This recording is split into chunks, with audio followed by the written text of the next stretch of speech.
Zdravo, jaz sem Klara in bi morala biti otroška poročevalka, vendar so me načrte prekrižale koronske razmere.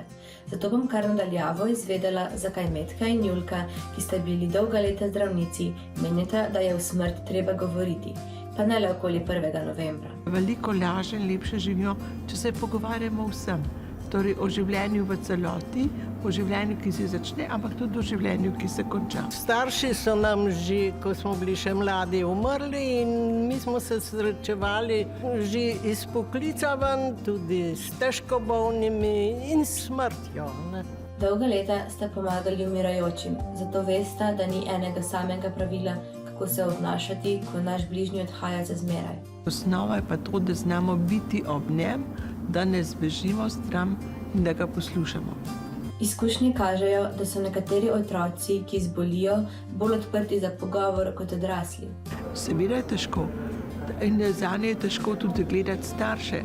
Ob mladih in ob otrocih so starši tisti, ki so velikokrat še bolj prizadeti kot otroci sami.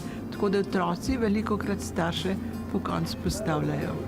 Ljudje se pogosto znajdemo v zadregi, ko nekdo umre in ne vemo, kaj bi rekli žalujočim. Vsak žaluje drugače. Samo dejstvo je, da če je nekdo v stiski, če je komu nekdo umrl, je prav, da smo ob njem, da se spominjamo lepih stvari. In jaz mislim, če smo hvaležni za tega človeka, je lažje.